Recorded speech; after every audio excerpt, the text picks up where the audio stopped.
Et coucou toi, bienvenue sur Secret de Flamme, je suis ravie de te retrouver, j'espère que tu vas bien. Et on y va pour ta guidance du jour, on va aller voir ce que j'ai pour toi. Hop. Allez, on va aller voir, je pense que je vais faire un 5. Ouais, non un 4, je vais faire un 4. 3 et 4, on va faire comme ça, ok. Bien, on est parti. Oh, regarde. Bien, ici on a la tentation. Très bien, ok. Alors tout de suite, mes yeux sont attirés sur le 19 là. Ok, il faut que j'utilise la numérologie. On me dit d'utiliser la numérologie, très bien. Alors le 19, on est associé ici à la planète Soleil, à la planète Mars. Je peux donc avoir les couleurs, la couleur or et la couleur rouge. Vois comment ça te parle, ça peut donner des indices à quelqu'un. Alors, la planète Soleil, elle va représenter l'amour que l'on se porte en premier lieu, d'accord? L'amour que je me porte à moi-même. Et puis ensuite, l'amour que je peux éprouver pour les autres et l'amour que je reçois en retour. On est sur quelque chose comme ça. Avec Mars, Mars, c'est l'émanation du désir. C'est une énergie qui va combler un manque et qui va répondre à l'attraction. Elle va aller répondre à l'attraction, notamment celle de la planète Vénus. Ok. Donc, ici, clairement, mais Mars, je peux avoir de la combativité, hein, c'est le feu, ça peut être la guerre, le combat, tu vois, mais je vois le truc intérieur vis-à-vis de la tentation. Ok. Ok, alors on a la tentation, mais moi, je le vois pas du tout. Je le vois, je le ressens en tout cas dans un esprit, parce que si on m'a dit de prendre en compte la numérologie, c'est pas pour rien. Et du coup, ok, moi j'ai des images qui me viennent ici. C'est pas. Moi j'ai l'impression, tu vois, que j'entends laisse-toi tenter. Cède à la tentation, mais pas dans le sens. Peut-être que pour le moment, on n'est même pas tenté. J'ai l'impression qu'on se l'interdit, pourtant qu'on en a envie. Tu vois, ici on a un personnage, il est un petit peu comme un fantôme, tu vois, il est un petit peu transparent. Moi je pense que quelque part, ça fait très longtemps qu'on ne se laisse plus tenter. Je pense que, ouais, on est, ok, j'ai le mot évitant, on évite. Ok, on se l'interdit, on s'autorise pas, on sait plus peut-être ce que c'est, ça fait très longtemps qu'on n'a pas ressenti ça, mais au fond de nous, on en a envie. Mais je pense, tu vois, alors avec ces couleurs ici, ici, pour moi, ça représente les peurs. Je sais pas pourquoi j'ai le mot peur qui me vient, je ressens de la peur chez toi. Les bougies sont quasiment éteintes là. J'en ai une qui est éteinte, j'en ai une qui est en train de s'éteindre. Vraiment, il y a cette petite flamme qui est l'amour. Je pense que ça fait très longtemps que tu n'as pas ressenti cette sensation-là, cette sensation, tu vois, de toucher, tu vois, quelqu'un qui peut poser la main sur toi et la sensation que ça peut faire. Je ressens vraiment quelque chose comme ça. Clairement, ce que je ressens ici, c'est que tu es une personne, en fait, qui a besoin d'autonomie. Mais tu désires, t'aimerais avoir quand même, je pense que tu es indépendante, mais t'aimerais là, retrouver finalement cette harmonie, ce partage, hein, un partenariat harmonieux, moi je le ressens comme ça. Ici, clairement, je pense que toi, tu es à la recherche d'un partenaire ou d'une partenaire qui respecte tes besoins, tes besoins d'espace personnel avec ton indépendance, mais qui va être suffisamment engagé pour créer une relation profonde et significative. Je pense que tu es quelqu'un, quand tu aimes, en amour, en tout cas, tu es passionné, tu vois. Mais le problème qu'il y a, c'est que je pense que tu t'es mis des barrières. Alors, je pense que tu as dû vivre des choses. Il y a un vécu, ouais, par rapport à l'amour. Je pense qu'il y a des fausses croyances qui se sont ancrées par rapport à ce que tu as vécu. Parce que moi, clairement, ici, tu vois, je ressens beaucoup... je pense que tu as souffert de quelque chose et là, clairement, j'ai le truc, être digne de respect. Et ton besoin, ok, on a besoin de prouver qu'on est digne de respect parce que je pense que tu as dû connaître une relation qui a touché à ce truc-là.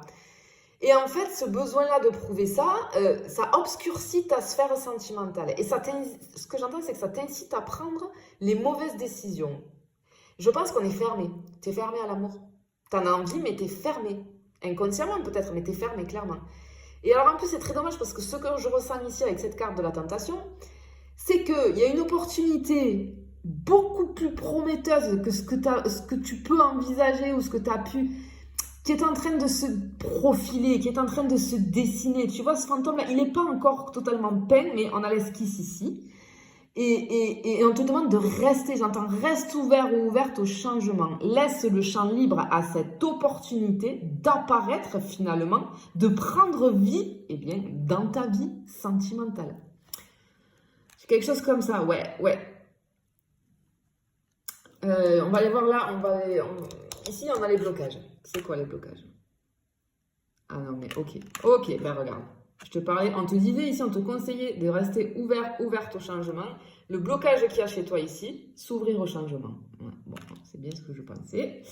Je suis bien sur la bonne ligne de conduite. Ok, bon. En fait, ici, pour moi, ce que je ressens, c'est qu'il y a une résistance, en fait, au changement. Bien évidemment, je te rappelle que soit tu peux en avoir conscience, et c'est très bien, mais si tu n'en as pas conscience, c'est complètement en inconscience parce que je pense qu'il y a des fausses croyances vis-à-vis de l'amour qui se sont ancrées chez toi. Parce que moi, ici, je te vois... j'ai cette notion, j'ai ce truc qui me vient là de changer tes croyances. J'ai le jugement, les doutes, la négativité, l'auto-sabotage. Clairement par tes croyances actuelles que tu as vis-à-vis de l'amour. Et j'ai l'impression, ici, j'entends, ouvre-toi à l'apprentissage de nouvelles choses. Ne sois pas buté, ne reste pas buté sur tes fausses croyances. Elles sont fausses, ces croyances. Ce sont tes croyances que toi, tu t'es forgé avec ce que tu as vécu. Mais non. Elles peuvent changer, ces croyances. Mais il y a vraiment une résistance clairement au changement ici. Moi, je vois un personnage ici qui est sous la pluie, tu vois, avec un imperméable. La pluie, c'est le changement. L'imperméable, ça empêche la pluie de te mouiller, d'accord? Enlève cet imperméable que tu as. L'imperméable à changer et à comprendre que tu peux apprendre de nouvelles choses. Il faut que j'entends, fais preuve d'ouverture d'esprit. Clairement, ici, moi, je le connais. Alors ça, c'est des choses, tu vois, que je conseille avec les gens que j'accompagne, là, quand on a des problématiques là-dessus. Alors, pour commencer, tu peux faire un petit exercice au quotidien. Tu vas changer dans ton quotidien, en premier lieu, une chose. Une chose que tu as l'habitude de faire, tu vas le faire autrement. Par exemple, c'est des trucs tout bêtes, mais on va commencer petit à petit. Par exemple, pour aller au travail, si tu es en voiture, tu passes par ton trajet habituel. Essaye de prendre un autre chemin qui va t'amener bien évidemment à destination. Prends un autre chemin, change tes habitudes. Ça peut être... il faut que tu changes les habitudes que tu as. Peut-être que tu te lèves, tu fais ça et ça. Ben, essaye de le faire différemment. Change un tout petit truc dans tes habitudes en fait. Et petit à petit, tu vas changer tous les jours, ou toutes les semaines. De semaine en semaine, tu vas changer des choses dans ton quotidien. Et le fait de faire petit pas par petit pas, ça va te permettre de laisser place et de t'habituer pour t'ouvrir au changement. Tu vois, ça c'est un exercice que tu peux faire. On va aller voir vis-à-vis du passé, clairement ici, quelle est la problématique. Bon, ben, ok, on a une blessure de rejet. Regarde, on a le rejet qui est ici. Ok. Alors, clairement ici, on a une blessure de rejet chez toi qui est très très présente. Donc évidemment, peur, panique à tout ce qui est inconnu, tout ce que je ne maîtrise pas, je fuis. Hein, puisque la blessure de rejet va déclencher le masque comportemental du fuyant, de l'évitant. Et ce qui se passe, c'est qu'en fait, cette blessure de rejet, elle peut complètement te déconnecter de ton cœur, de ton âme et t'empêcher de passer à l'action et d'agir. Parce que tu vois, tout à l'heure en planète, on avait le Soleil et Mars. Ok, je comprends pourquoi on m'a dit de faire référence à la numérologie. Soleil et Mars, ce sont des planètes plutôt yang. On est dans l'énergie masculine, dans le faire, dans l'action. Ici, c'est tout ce que tu fais pas. On n'arrive pas, du coup, à passer à l'action. Vis-à-vis, on a envie, mais on n'y va pas, on se bloque, on se protège. Parce qu'on ne sait pas, c'est l'inconnu, ça nous fait peur. Et le masque comportemental de la blessure de rejet se déclenche. Hein? Le problème qu'il y a, c'est que avec cette blessure-là, si on ne la guérit pas, si on ne va pas la guérir, on peut s'enfermer dans ce sentiment de rejet. Et ça peut faire qu'on peut se replier sur soi. Et du coup, on devient méfiant, méfiante, évitant ou évitante. On devient méfiant, méfiante vis-à-vis de l'amour. De l'amour, c'est dramatique. Non, il faut aller changer ça. Avec la blessure de rejet, qu'est-ce qui s'est passé? En fait, la blessure de rejet, il y a toujours une histoire, c'est en corrélation avec « je ne me suis pas sentie à ma place à un moment donné » dans ma vie, surtout dans l'enfance. Je n'ai pas su trouver ma place. D'accord? C'est des choses qui se règlent très très bien, les blessures émotionnelles. Hein. Il suffit que tu tombes sur quelqu'un qui t'accompagne bien, qui sait de quoi il ou elle parle, il va tout t'expliquer, il ou elle, et poum, on enclenche le processus de guérison et on y va et on commence à travailler sur soi. Et là, les choses vont changer. Clairement, avec la blessure de rejet, il faut beaucoup aller travailler l'estime de soi. D'accord? Clairement, il faut aller travailler l'estime de soi. Bien. Qu'est-ce qui se profile pour toi, du coup? Donc là, il te faut aller travailler sur ton... Vis-à-vis de ton passé, c'est ta blessure de rejet qui te bloque. Bon. Waouh. Regarde, on a l'essor du phénix. L'essor du phénix, trop beau. Et on a en numérologie un changement de nouveau. On te parle ici de changement. Bien. Alors clairement ici, moi ce que je ressens, c'est que peut-être tu as vécu des choses sentimentalement où wow, y a tout qui s'est effondré, ça a fait mal. Mais peut-être que, ok, on te dit que tout avait une logique. En fait, il y avait besoin de passer par là pour que tu puisses te relever et renaître de tes cendres. Parce que j'ai le truc mourir pour renaître de ses cendres, tu vois, comme le phénix, ok? Tu as besoin, en fait, là, c'est le futur, ce qui arrive, d'accord? Tes énergies futures. On te dit qu'il te faut faire table rase de tout ce qui n'a plus de sens dans ta vie, d'aller régler toutes les blessures qui te bloquent. On te parle bien du passé ici, principalement, et on te parle du rejet. Il y a un cycle de ta vie actuellement qui est en train de s'achever. C'est ce que je ressens. Tu peux avoir peut-être en ce moment, dans les énergies que tu vis en ce moment, là, la sensation de marcher un petit peu sur... Ouais, j'ai l'image du charbon, ok.